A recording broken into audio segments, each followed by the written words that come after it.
A reforma tributária que foi aprovada vai baixar os preços dos alimentos, vai baixar o preço dos remédios e vai ter até cashback. Além disso, ela também provocou um racha na direita, entre o Bolsonaro e o pupilo dele, o Tarcísio.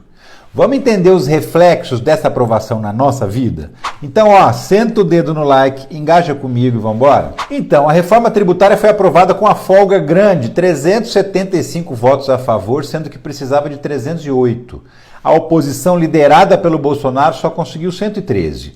E olha que ele tentou fazer o partido dele fechar questão contra a reforma, mas não conseguiu. 20 deputados votaram a favor. O partido do Tarcísio, Republicanos, que também é o partido da Igreja Universal, votou em peso a favor da reforma e isso gerou desgaste entre os dois. Numa reunião do PL, o Tarcísio foi interrompido, foi vaiado e agora está sendo chamado de traidor. O Bolsonaro era contra a reforma tributária, mas não apresentou nenhum argumento para isso. Ele disse que era contra só porque era a reforma tributária do PT. Ou seja, nem sei se é bom ou se é ruim. Se é do PT, sou contra. Pior, a proposta nem é do PT. O autor da PEC 45 é o deputado Baleia Rossi, do MDB, e ele protocolou essa proposta em 2019. Durante 4 anos, o Paulo Guedes ficou assistindo a banda passar e não fez nada.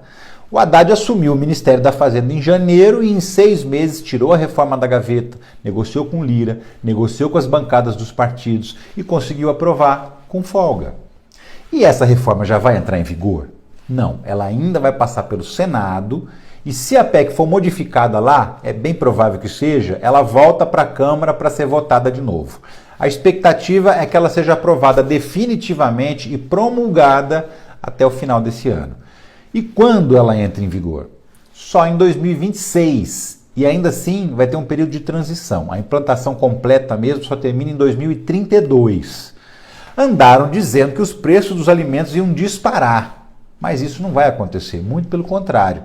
Ficou acertado é que os produtos da cesta básica vão ter o imposto zerado. E outros produtos alimentícios que não fazem parte dessa lista vão ter imposto reduzido, de 10%, que é menos do que é cobrado hoje para a maioria dos produtos dos supermercados.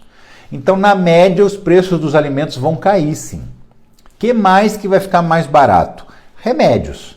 Hoje em dia, na média, os medicamentos pagam 34% de imposto, mas com a nova regra vai ficar em 10% também.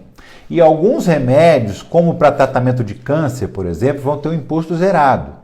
Imposto reduzido de 10% também para áreas como transporte coletivo, serviços de educação, de saúde e uma lista de outras áreas. E isso foi feito para evitar que a prestação de serviço seja penalizada e fique mais cara. Mas para esse pessoal pagar menos imposto, alguém vai ter que pagar mais, né? Porque ninguém abriu mão de arrecadação. Pois é, algumas áreas vão ter acréscimo mesmo. Por exemplo, streaming, que hoje paga 14% e vai passar a pagar 25%. Então a Netflix pode subir um pouco, sim. Vai ter o imposto seletivo, que estão chamando de imposto do pecado. É uma taxação mais alta para produtos que fazem mal à saúde ou ao meio ambiente. Cigarro, bebida, até comida ultraprocessada pode entrar nessa lista. E o famoso IPVA do jatinho, né? Quem tem um jato, um iate, não paga nenhum centavo de imposto, mas vai começar a pagar. E a novidade mais inusitada é o cashback. Depois dessa aprovação, ainda tem que ser feita uma lei com todas as regras direitinho.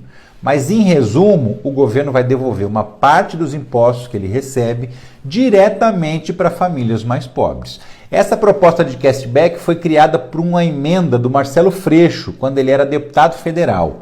Agora, ele é presidente da Embratur, mas a emenda que ele propôs ainda estava lá na Câmara e foi usada no projeto. Qual que é a grande vantagem, segundo os especialistas, dessa reforma tributária? Facilitar a vida de quem gera emprego e, com isso, tentar gerar mais empregos ainda. A gente resolve os nossos problemas com ela? Não, nem de longe. Essa reforma, como eu já disse num outro vídeo, é um passo à frente, mas é um passo bem modesto.